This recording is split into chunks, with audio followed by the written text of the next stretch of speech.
Salut à toutes, salut à tous et bienvenue dans cette nouvelle vidéo sur la chaîne C'est mon avis.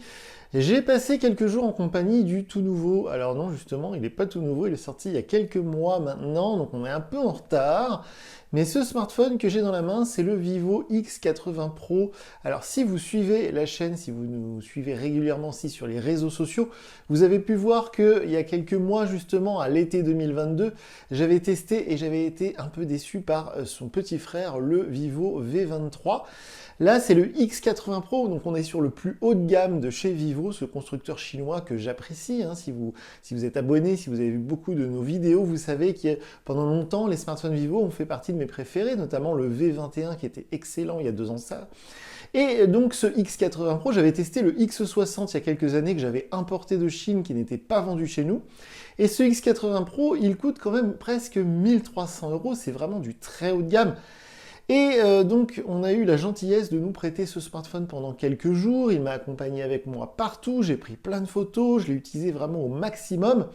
Et me voilà donc devant vous pour vous dire ce que j'en ai pensé. J'ai plein de choses à vous dire à propos de ce smartphone. On se retrouve tout de suite après le jingle.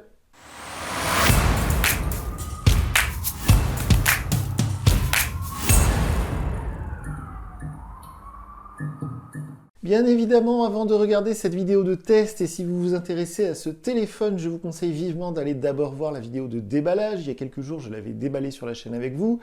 C'est très rare sur cette chaîne YouTube, mais pour la première fois ou presque depuis donc très longtemps, depuis les Honor, il y avait quelques années, il y a Honor nous prêtait souvent des smartphones.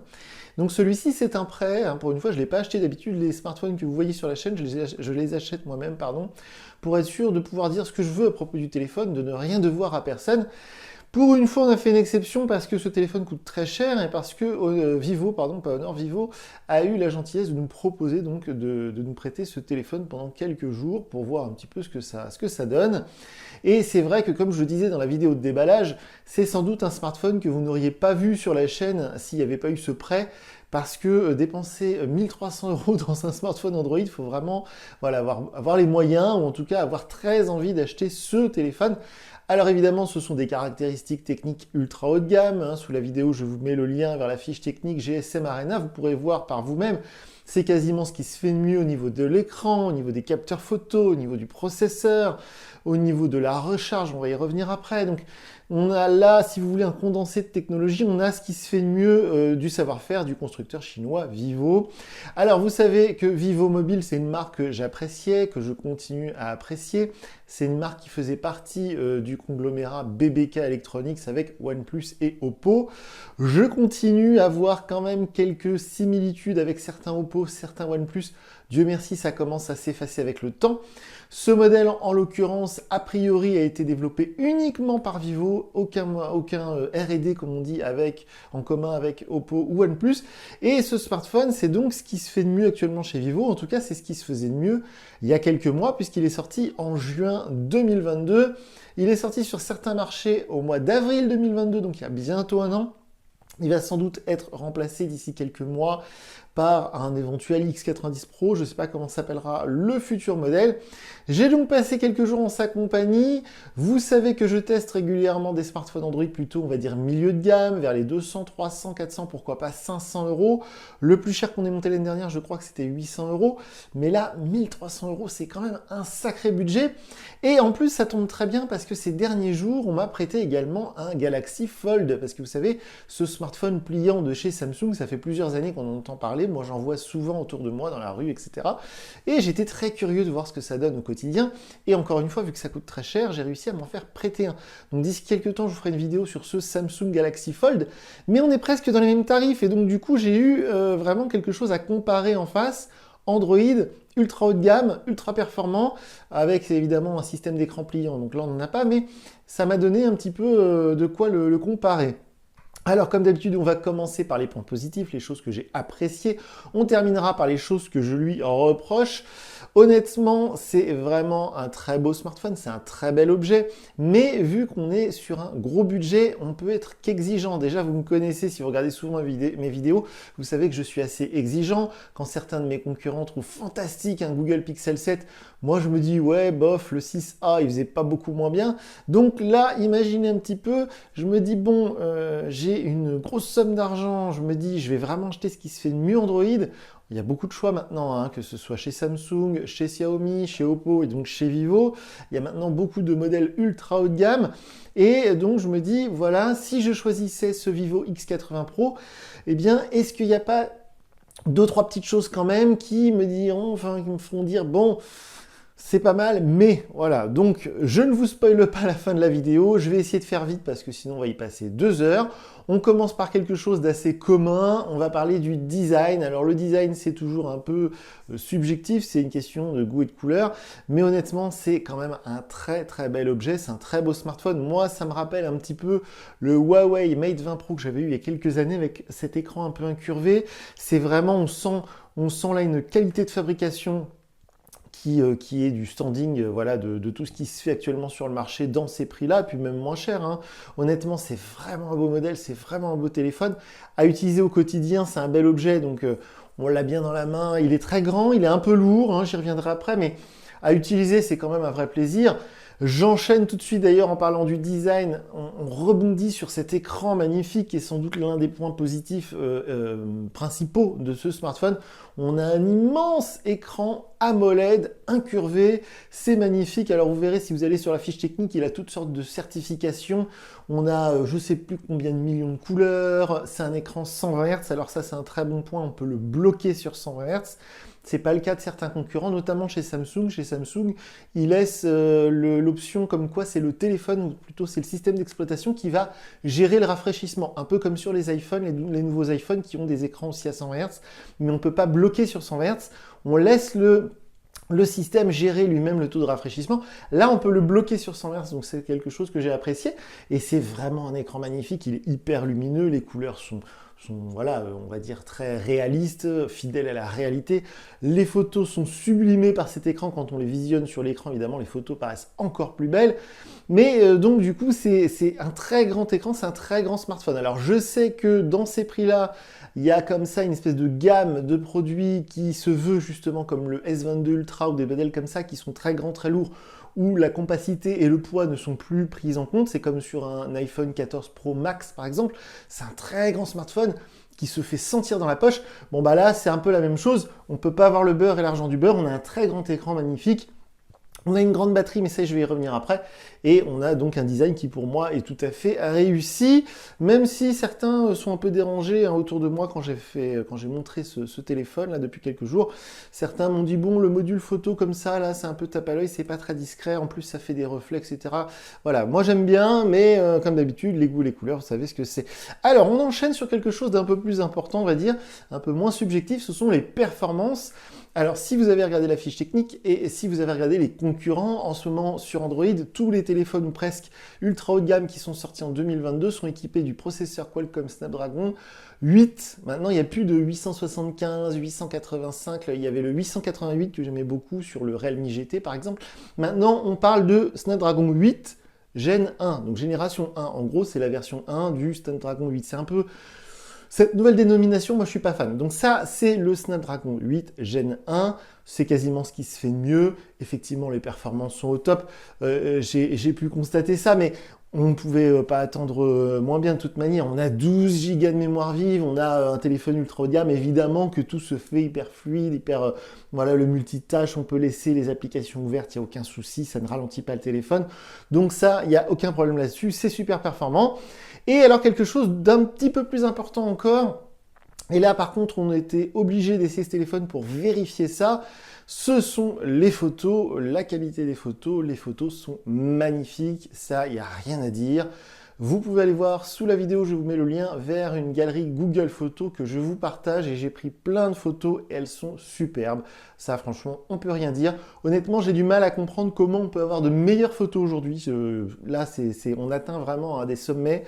J'ai encore plus de mal à comprendre les gens qui se promènent avec des appareils photo autour du cou quand ils vont en vacances ou autre, parce que quand on voit les photos qu'on peut prendre avec un truc comme ça, avec ce zoom optique x5, et on peut aller jusqu'à x20 en numérique, mais avec cette lentille téléphoto là dont je vous parlais dans la vidéo de déballage, honnêtement quand on zoome, c'est assez bluffant parce que même en zoom x5, la qualité qu'on a sur l'écran, elle est, moi je dis visuellement équivalente à la qualité en zoom x1. Donc c'est assez bluffant, c'est la première fois que je voyais ça. Et de tous les téléphones Android qui ont pu passer entre mes mains en 6 ans bientôt, honnêtement, je pense que c'est le meilleur photophone que j'ai pu utiliser. Les photos sont exceptionnelles en toutes conditions. En intérieur, en plus hier, il faisait gris, il faisait pas très beau. Et j'ai pris des photos dans la cathédrale Saint-Étienne de Bourges, il faisait vraiment sombre. Même dans les conditions comme ça de faible luminosité, les photos, elles sont instantanées, elles sont belles, elles sont nettes, elles sont pas floues. C'est franchement très impressionnant. Donc là, de ce point-là, c'est complètement validé, comme j'aime à dire parfois. Ensuite, on va parler un instant du système d'exploitation. La version Android, évidemment, c'est Android 13. Dans la vidéo de déballage, je vous parlais de Android 12 et de FunTouch OS 12. Je fais une petite aparté là-dessus. Ce téléphone a été prêté à de nombreux influenceurs, de nombreux youtubeurs. Depuis un peu plus de 6 mois, l'agence de communication qui me l'a prêté à plein d'autres personnes. Et je ne comprends pas comment est-il possible que quand j'ai reçu le téléphone, il était toujours en Android 12, FunTouch OS 12, alors que la mise à jour vers Android 13, FunTouch OS 13, est sortie il y a déjà plusieurs mois. Donc ça m'inquiète un peu sur le niveau d'exigence de mes collègues, entre guillemets, qui visiblement ont testé ce téléphone sans faire la mise à jour, sans profiter des nouveautés d'Android 13. J'ai beaucoup de mal à comprendre, alors à moins que le téléphone soit resté sur une étagère pendant 6 mois, depuis le premier utilisateur, ce dont je doute fortement. Donc voilà, j'ai un peu de mal à comprendre. Dieu merci, donc la mise à jour Android 13 a été proposée dans l'heure qui suivait sa mise en route, et donc avec FunTouch OS 13, donc ça c'est un gros point positif, parce que évidemment si le téléphone était toujours en Android 12, face à ses concurrents actuels, ça aurait été tout simplement éliminatoire, disqualifiant, mais non, il y a vraiment la mise à jour, ça marche très bien, c'est fluide, et je n'ai pas vu de bug. Par contre, on y reviendra juste après, j'ai vu des problèmes de traduction. Ça, par contre, c'est très embêtant. Évidemment, il est certifié IP68, il est étanche, alors attention, la protection d'écran, je ne parle pas du film plastique qui est appliqué sur le téléphone, je parle vraiment du traitement chimique de l'écran.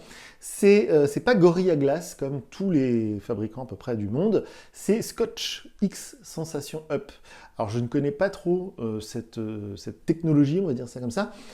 Visiblement, c'est plutôt résistant, c'est plutôt bien, c'est plutôt équivalent à Gorilla Glass. Malgré tout, moi en tant qu'acheteur, si je vois la fiche technique, je vois que tous les autres ils sont en Gorilla Glass, y compris Apple d'ailleurs, hein.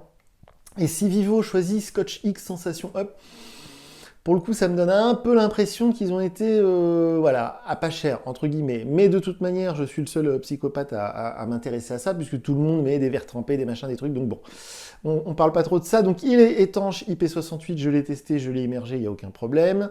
Il y a des haut-parleurs stéréo hyper puissants, donc ça c'est franchement cool. Vous savez que c'est quelque chose qui me tient à cœur, donc quand on met un podcast, une chanson, un appel, la radio, on peut mettre à fond, et d'ailleurs à fond c'est très fort. Je me demande si c'est aux normes européennes, honnêtement, hein. C'est pas pour chercher la petite bête, mais le son est tellement fort quand on met vraiment au volume maximum. Je me suis surpris, je me suis dit, oulala, est-ce que c'est dans les normes européennes, parce que ça fait presque mal aux oreilles. La charge rapide, j'ai testé évidemment, alors il est en 80 watts, on ne peut pas aller plus fort avec ce téléphone, on est 80 watts, ce qui est déjà très très bien. J'ai testé avec le chargeur fourni dans la boîte, avec le câble fourni dans la boîte. 80 watts, on est à peu près à 100% en une demi-heure. Alors je ne l'ai pas laissé tomber en dessous de 0%, je n'ai pas laissé le téléphone s'éteindre, donc je devais être à 5, 6, 7, 8%, et quand on le branche, on chronomètre 30 minutes, 100%, ça marche très bien, ça va très vite, le téléphone ne chauffe pas trop, donc ça évidemment c'est un point positif, même si tous les concurrents à ce prix-là ont la charge rapide. Donc on va dire que c'est pas vraiment quelque chose qui permet au téléphone de se démarquer, hein. C'est juste voilà, dans la norme actuelle, mais c'est là, ça marche bien, c'est fourni, ça c'est très important, je le précise. Combien de fois on m'a dit oui, mais les chargeurs qui sont plus dans les boîtes, c'est pas grave, maintenant on a tous des chargeurs à la maison. Un chargeur 80 watts, USB-C avec le câble compatible, attention, les câbles USB-C c'est une vraie galère, hein, je vous préviens. Un câble USB-C qui est fourni avec un Samsung Galaxy A13, il va pas pouvoir supporter les 80 watts d'un X80 Pro, attention. Donc le câble qui va bien, le chargeur qui va bien, même au moins cher sur Amazon, vous êtes au moins à 40 balles. Donc l'air de rien, le fait que ce soit dans la boîte, c'est une très bonne chose. Et enfin, du côté des points positifs, je peux signaler, alors j'ai noté ça, c'est que, évidemment, même moi, qui ai souvent donc des téléphones nouveaux dans la poche, autour de moi, dans ma famille, mes amis, etc., j'ai toujours un téléphone qui n'est jamais le même, on va dire, d'une semaine à l'autre, donc qui m'accompagne. Et quand j'ai présenté celui-ci à mon entourage, évidemment, Vivo, il y a encore beaucoup de gens qui confondent, qui ne connaissent pas, Parfois, quand je dis c'est un Vivo, on me répond, ah bon, c'est un Wiko. Attention, alors ça, c'est vraiment problématique.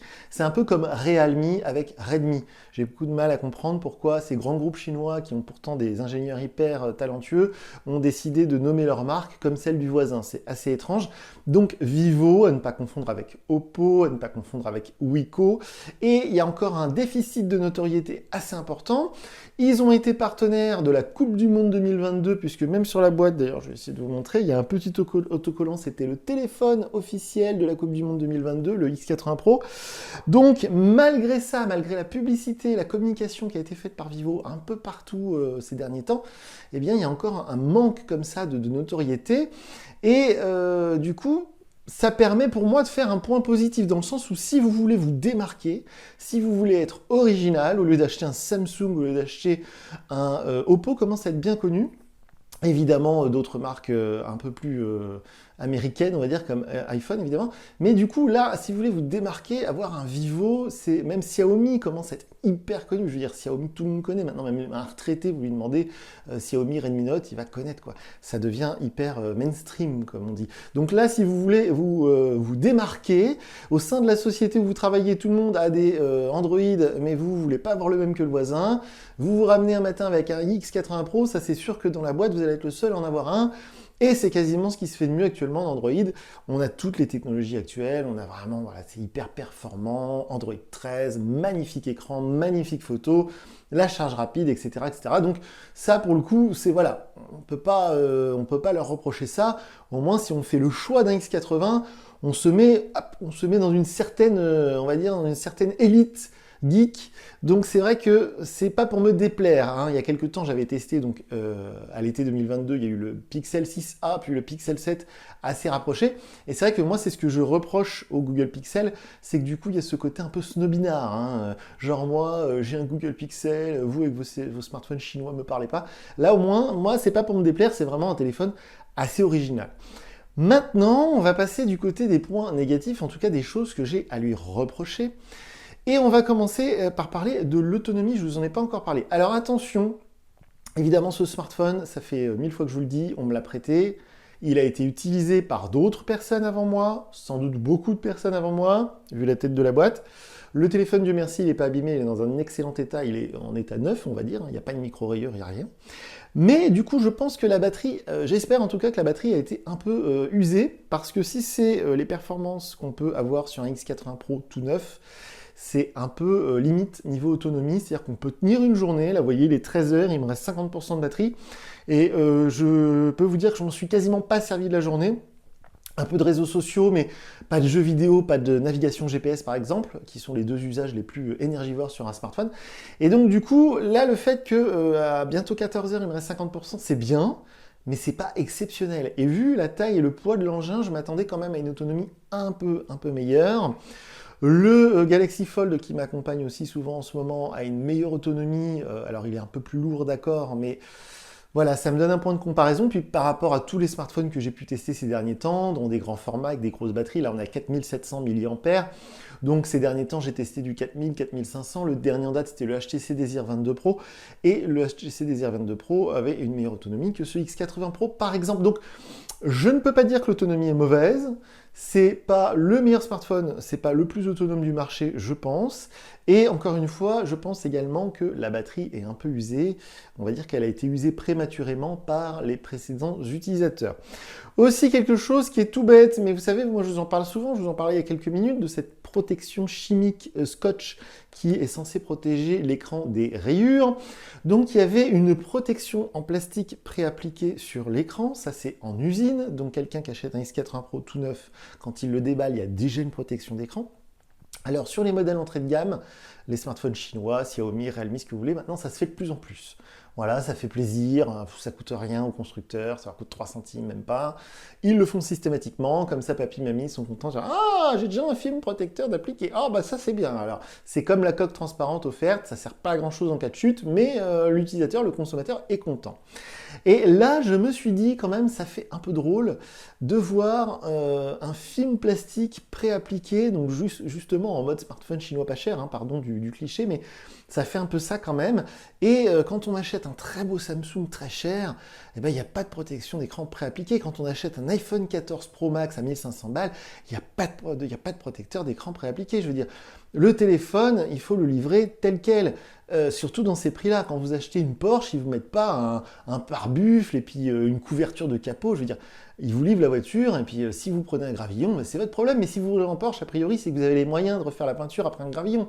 Donc là, si on met 1300 € dans un Vivo, a priori, c'est que du coup, l'argent n'est pas un problème. Je veux dire, je vois mal quelqu'un économiser 10 ans pour acheter un téléphone, quoi. Bon, c'est assez étrange, c'est pas grave, mais je voulais le noter, ça m'a fait un peu bizarre, surtout que cette protection d'écran préappliquée était du coup dégueulasse, vu toutes les personnes qui l'ont utilisée avant, elle était bourrée de micro-rayures, donc du coup, ça fait un peu téléphone trouvé par terre, quoi. Hein. J'exagère un peu, mais ça fait un peu ça. Quelque chose de beaucoup moins rigolo, et là, je vous en ai parlé sur TikTok, si vous nous suivez sur TikTok. Alors, je les ai désinstallés, Dieu merci, on peut les désinstaller, mais il y avait quand même 6 applications préinstallées, donc sponsorisées sur ce smartphone au déballage. Ça, je trouve ça inacceptable à ce prix-là. Je sais que beaucoup de concurrents font pareil, Xiaomi pour pas les nommer, Oppo évidemment, je crois que OnePlus maintenant a cédé à la tentation, et Samsung, ça fait des années qu'il nous casse les pieds avec les applications chez Microsoft, dont certaines non désinstallables, comme OneDrive par exemple. Mais honnêtement, quand on déballe un téléphone à 1300 € et qu'on se retrouve avec Spotify, Netflix, Booking.com, LinkedIn... Alors, il n'y avait pas des jeux, hein, on n'est pas là non plus, mais moi, ça me dérange un peu. Alors, c'est pas très grave, mais ça fait partie de ces petits détails qui... Bon. Et alors aussi, je vous en ai parlé il y a quelques instants, quand j'ai fait la mise à jour vers Android 13, donc FunTouch OS 13, j'ai ensuite réinitialisé le téléphone pour recommencer bien le paramétrage à zéro, ce que je fais tout le temps. Et j'ai été assez choqué, je vous mettrai la photo sur les réseaux sociaux, de voir que le premier écran qui s'affiche quand on réinitialise le téléphone complètement, donc c'est cet écran de paramétrage de Google Android, le truc de base, où on choisit la langue français et on choisit le pays France. Donc quand le téléphone est réinitialisé, avec donc cette ROM, comme on appelle ça, FunTouch OS 13, il nous explique, il y a 2 boutons en anglais, il y a Let's Start, donc allons-y, commençons, et Emergency Call, appel d'urgence. Et quand on passe le téléphone en français, le bouton Let's Start, donc qu'on peut traduire par commençons, allons-y, devient heure de démarrage. Donc j'ai beaucoup de mal à comprendre, vu tous les moyens que semble avoir Vivo, quand on voit le sponsoring de la Coupe du Monde, de l'Euro, etc., donc visiblement ils ont de l'argent, à quel moment il n'y a pas quelqu'un qui a utilisé le téléphone en France et qui s'est pas rendu compte qu'il y avait un truc qui était tout simplement mal traduit. Et alors c'est un vrai problème dans le sens où si on a une personne âgée qui se retrouve avec ce téléphone, c'est peu probable, je vous l'accorde, qu'il démarre pour la première fois, qu'il se retrouve avec 2 boutons qui sont heure de démarrage et appel d'urgence, bah, ils appellent justement Orange ou SFR ou Bouygues qui leur a vendu. Allô, je comprends pas sur quel bouton je dois appuyer parce que heure de démarrage, ça ne veut rien dire. C'est pas grave, mais pour moi c'est un signe, et je l'avais déjà signalé sur le V23 que j'avais testé il y a quelques mois, c'est un signe qu'il y a quelque chose qui cloche. Il y a quelque chose qui cloche dans dans certains choix, je trouve, c'est purement personnel, certains choix marketing, certains choix de communication, certains choix de noms. Hein, des fois, les noms, c'est un peu genre le V21 l'année dernière, cette année V23, on n'a pas compris. Pourquoi il n'y a pas de V22, il a disparu, bon bref. Là, ça fait partie des petits détails qui me font dire qu'il y a un truc qui cloche, il y a un truc qui tourne pas rond. Chez Vivo France, en l'occurrence, je ne comprends pas, et pourtant j'imagine que le téléphone a été utilisé par les gens de chez Vivo France. Pas celui-ci, évidemment, mais le X80 Pro. Et j'imagine qu'ils ont fait la mise à jour vers FunTouch OS 13. Et j'ai trouvé d'autres problèmes de traduction dans certaines descriptions de mise à jour. C'est pas grave, mais je voulais le signaler parce que je trouve ça bizarre. Voilà, c'est le genre de choses qu'on ne voit pas chez un Samsung, par exemple. Hein. Heureusement, mais ils sont là depuis beaucoup plus longtemps, ça c'est vrai. Les petites choses aussi, le lecteur d'empreintes, alors c'est tout bête, mais quand justement on paramètre le lecteur d'empreintes pour la première fois, je me suis retrouvé avec un truc très étrange. Donc on a ce paramétrage Android du démarrage du téléphone. Hein. Désolé, la vidéo est un peu longue, j'ai beaucoup de choses à dire. Donc on choisit la langue, on choisit son réseau Wi-Fi, on met son compte Google et après on nous demande de choisir un code PIN pour verrouiller l'écran et on nous dit reconnaissance faciale ou lecteur d'empreintes. Donc moi j'ai fait lecteur d'empreintes. Et on se retrouve donc avec ce rond là que vous pouvez voir ici, là, qu'on voit même sur l'écran Voilà, je ne sais pas si vous allez voir, j'espère qu'il n'y aura pas de reflet. Donc le rond ici, on est censé poser le doigt pour enregistrer son empreinte la première fois. Et ce qui est très étrange, je pense que c'est un bug de FunTouch OS 13, donc encore une fois, je pense que ça n'a pas été très bien testé, c'est que en fait, les 2-3 fois où j'ai posé le doigt pour paramétrer, le message était toujours le même. Empreinte illisible, en gros, ça me disait que ça ne marche pas. Repositionnez votre doigt, empreinte illisible, capteur sale, empreinte illisible, capteur sale, 2-3 fois. Bon, je dis c'est bizarre, alors je repositionnais mon doigt d'une autre manière. Et au bout de 2-3 fois, ça m'a dit empreinte enregistrée avec succès. Voilà, donc très bizarre, j'ai jamais eu ça auparavant sur un smartphone Android. D'habitude, on sent une espèce de retour haptique, et puis ça met un truc en vert, genre voilà, puis ou alors ça dessine l'empreinte, et puis ça la remplit petit à petit, vous savez, à 100%. Mais là, non, j'ai eu 2-3 fois le message comme quoi, empreinte non lue, empreinte illisible, je sais pas quoi. Et au bout de 2 ou 3 fois à repositionner mon doigt, ça m'a marqué empreinte enregistrée, terminé, bravo. J'ai pas compris, c'est très étrange. Et donc, des fois, quand j'essaie de le déverrouiller, ça marche pas, mais bon, ça, c'est un peu sur tous les lecteurs d'empreintes sous les écrans. Ça marche, on va dire 9 fois sur 10. Et enfin, pour terminer, je voudrais parler surtout de l'application du système, de l'interface, pardon, FunTouch OS. Alors, je sais que chez Vivo Asie, c'est un autre truc qui s'appelle Origin OS, je crois, de mémoire. Donc, je ne suis pas ingénieur, mais je ne suis pas un génie non plus, mais je pense que ce serait peut-être nécessaire d'unifier tout ça pour que les développeurs des deux continents travaillent dans le même sens, parce que quand on voit, comment dire, le travail effectué par certains concurrents, évidemment Google sur les Google Pixel, mais même sur certains concurrents, par exemple MIUI sur les Xiaomi, les Poco, on trouve ce FunTouch OS un peu classique, pas très innovant, un peu décevant parfois, un peu lent aussi. Alors ça, pardon, hein, mais j'ai été dans tous les réglages possibles et imaginables. Et ce tiroir d'application, je le trouve d'une lenteur. Pour un écran 100 Hz avec un processeur de dingue, j'ai quelque chose de beaucoup plus fluide sur des téléphones parfois à 200 balles, quoi. Donc là, il y a un truc qui va pas, ça manque de péchu. J'ai mis toutes les animations, parce qu'il y a un truc dans les menus là qui s'appelle effet d'animation, je ne sais plus comment ils appellent ça, effet dynamique, voilà. J'ai réglé tout au plus speed possible, et malgré ça, parfois, je trouve ça long. Je trouve ça lent dans les animations, c'est pas super rapide, quoi. Et sur un téléphone aussi surpuissant, aussi haut de gamme, parfois ça fait un peu genre le téléphone il rame. Alors qu'en fait, non, pas du tout, c'est juste l'animation qui est un peu en mode ouais, cool quoi. Donc ça c'est pareil, c'est un petit détail. Mais il y a aussi la chose que j'avais remarqué avec le V23 il y a quelques mois, et qui visiblement n'a pas été corrigée, c'est que quand vous avez un dossier sur votre écran d'accueil qui contient plusieurs applications et que vous voulez le supprimer, vous ne pouvez pas. Il faut d'abord aller dans le dossier, supprimer toutes les applications une par une, puis après vous pourrez supprimer votre dossier. Donc ça, c'est le genre de petit détail qui me fait dire que c'est pas possible. Les gens de chez Vivo n'utilisent pas leur smartphone, je ne comprends pas, parce que chez tous les concurrents, les launchers sont beaucoup plus modernes, beaucoup plus actuels, beaucoup plus personnalisables aussi, c'est tout bête. Mais ce tiroir d'application, il est d'une tristesse. On ne peut rien changer dans les paramétrages, on ne peut pas changer le nombre de colonnes, le nombre de lignes dans le tiroir d'application, on ne peut le faire que sur l'écran d'accueil. Donc c'est pareil, en ce moment, il y a beaucoup de concurrents qui arrivent à réhabiller les icônes pour avoir un genre un peu monochrome comme sur les Google Pixel. Là non plus, c'est pas encore le cas. Il y a des petits détails comme ça qui... Voilà. FunTouch OS 13, dans le top des interfaces Android actuelles, c'est pas le leader. Hein, ça, c'est clair. Donc, c'est pour ça que je suis mitigé. Voilà, parce que là, j'ai tout dit. Voilà. J'ai tout dit, ce que j'avais noté. J'ai ma liste interminable de trucs. J'ai encore des choses, mais on va s'arrêter là. C'est évidemment un magnifique objet, un magnifique smartphone. Évidemment, on est privilégié de pouvoir utiliser un tel téléphone au quotidien pour faire des photos magnifiques de vos enfants, de vos animaux. Même si vous utilisez un téléphone comme ça dans le cadre du travail, si vous travaillez dans l'immobilier, dans l'automobile, que sais-je encore, là évidemment, c'est l'outil idéal. Un immense écran, des haut-parleurs surpuissants, des photos incroyables. Vous emmenez ce téléphone en vacances avec vous, là, vous allez faire des photos de ouf. Hein. Franchement, la charge rapide, l'autonomie qui est, on va dire, dans la moyenne, mais qui n'est pas exceptionnelle ni mauvaise.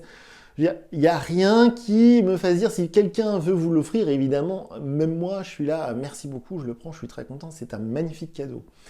Mais ceci étant dit, il y a encore beaucoup de choses niveau software qui me paraissent encore peu abouties. encore hésitante. C'est comme ce truc des widgets, là, franchement, je comprends pas. On a le tiroir d'application, puis si on va là, on a le truc des widgets. C'est pas très beau en plus, enfin c'est très bizarre. Honnêtement, voilà, ça sent un peu le bricolage, hein, pardon de dire ça, hein, je sais que c'est pas très sympa, mais ce que je veux dire, c'est que ça sent pas le software hyper poussé. On sent qu'ils se sont limités à faire quelque chose d'assez classique pour essayer de ne pas perturber les utilisateurs, mais d'un autre côté, ils ont essayé aussi d'aller un peu dans la modernité, mais voilà, je suis pas convaincu du tout par l'aspect logiciel, software. Je sais ce qui se fait en face chez les concurrents et je sais que niveau logiciel, interface Android, on pourra trouver un peu mieux ailleurs. Donc, pour résumer, si je devais noter ce téléphone sur 10, on serait à 8 sur 10 parce qu'évidemment, c'est un magnifique smartphone, il prend des superbes photos, c'est super performant, enfin j'ai déjà tout dit à ce sujet. Évidemment, si vous ne voulez absolument pas d'un iPhone, vous voulez de l'Android, la question ne se pose même pas. Si vous êtes fan Vivo et que vous avez l'argent de côté ou vous avez eu une prime exceptionnelle grâce à votre bon travail dans votre entreprise, ça peut faire un très beau cadeau pour soi-même ou pour votre compagne ou qui sais-je encore. Mais là, voilà, c'est quasiment ce qui se fait de mieux actuellement sur le marché. Il y a des concurrents, beaucoup de concurrence étrangement à ce prix-là, hein, honnêtement. C'est assez bluffant de voir qu'à 1500 € sur Android, maintenant, il y a genre 20 modèles différents. Ça, c'est complètement nouveau. Il y a 10-15 ans en arrière, 600-700 €, c'était, vous aviez ce qui se faisait de mieux, justement. Maintenant, il faut presque le double de prix. Et j'en termine justement au fait que cette marque Vivo, je l'apprécie. C'est une marque spéciale pour moi parce que c'est justement un peu ces marques nouvelles qui arrivent, que j'aime beaucoup, comme Realme par exemple. Donc c'est une marque que j'apprécie parce que voilà, ils apportent quelque chose de nouveau sur le marché. Maintenant que Huawei par exemple a un peu disparu mais revient grâce à Honor. Mais justement, j'avais dit il y a quelques années que pour moi Vivo c'est le nouveau Huawei. D'ailleurs c'est ressemblant, hein, c'est très chinois pour le coup. Hein. Il y a un côté beaucoup de rigueur et puis de l'autre côté on essaie de faire des trucs un peu rigolos. Bon là c'est un peu bâtard comme résultat, je parle toujours du software. Niveau matériel, rien à redire. Dans la durée, je ne sais pas, hein, un téléphone comme ça qui vous accompagne pendant un an, est-ce qu'il va y avoir des trucs qui vont s'abîmer? Honnêtement, je pense pas. C'est quand même, on sent au niveau de la fabrication et des matériaux utilisés que c'est quand même quelque chose de très solide, très costaud, très sérieux. Donc voilà, évidemment, très heureux d'avoir pu utiliser ce téléphone pendant quelques jours. Encore merci à la société de communication qui m'a prêté ce smartphone Vivo X80 Pro. C'est un magnifique objet, je le répète. C'est évidemment de l'Android. Donc, si vous aimez les smartphones Android, vous n'avez que ça depuis toujours, vous ne serez pas déstabilisé. Mais si à l'inverse, vous venez du monde Apple, iPhone, iOS et vous voulez de l'Android, eh ben, pour le coup, je pense qu'un Google Pixel sera plus pertinent. Parce que chez Google, ils ont réussi justement à... c'est de l'Android, mais ça ne ressemble plus. En gros, c'est ça. Et là, pour le coup, moi, ce téléphone m'a très fortement fait penser à Huawei de la belle époque. C'est-à-dire que c'est Android, mais... Encore une fois, pardon pour ce cliché, mais très chinois. Hein. C'est le résumé que j'en fais. Et le software est quasiment le même. Moi, je vois quasiment pas de différence, honnêtement, avec le V23 que j'ai testé il y a quelques mois. Le Vivo V23 5G qui m'avait énormément déçu, parce qu'il est quand même à près de 500 €, et parce que j'avais adoré le V21. Et du coup, le V23 qui est pas si mal quand on voit ce X80 Pro, parce qu'il coûte quand même plus de 2 fois moins cher. Hein. Je crois que le V23, il est trouvable en dessous de 500 € en ce moment. Et du coup, on a quelque chose qui est quand même pas très éloigné de ce X80 Pro, sauf pour les photos évidemment, parce que là, les photos, c'est top du top. Donc voilà, comme d'habitude, si vous avez des questions, je vous encourage à me contacter via mon compte Twitter. Sous la vidéo, je vous mets le lien vers mes comptes Twitter, celui de la chaîne et celui le mien, le perso. Sinon, comme d'habitude, je vous précise que je ne lis pas les commentaires YouTube. Je remercie encore une fois les gens qui m'ont prêté ce X80 Pro, c'est très gentil de leur part. Ça me permet vraiment de voir ce qui se fait maintenant de mieux, on va dire, sur le marché Android, parce que, encore une fois, je le précise, il y a beaucoup d'autres modèles dans ces tarifs-là que je ne testerai pas parce que c'est un investissement énorme et parce que les fabricants et leurs agences de communication préfèrent prêter ça à tous les médias mainstream, c'est AFR Android, 01net, les numériques, etc. Donc du coup, les gens comme moi, on arrive en 3e, 4e zone, ce qui est bien normal. Donc là, pour une fois, on a pensé à moi, c'est très gentil, merci beaucoup. Et bah du coup, on va voir ce que fait Vivo en 2023. Je suis assez curieux. Maintenant, je vais surveiller ça d'un œil attentif. Le remplaçant du X80 Pro On va voir aussi le remplaçant du V23 cette année. La gamme entrée de gamme Vivo que j'avais testé, les modèles on va dire moins chers, hein, qui étaient un peu décevants en 2022, qui étaient sous Android 11 avec des écrans LCD. Donc j'espère qu'on va avoir des choses un peu plus intéressantes en 2023. Et puis du coup, moi je vous dis à très bientôt pour une nouvelle vidéo sur la chaîne. Salut!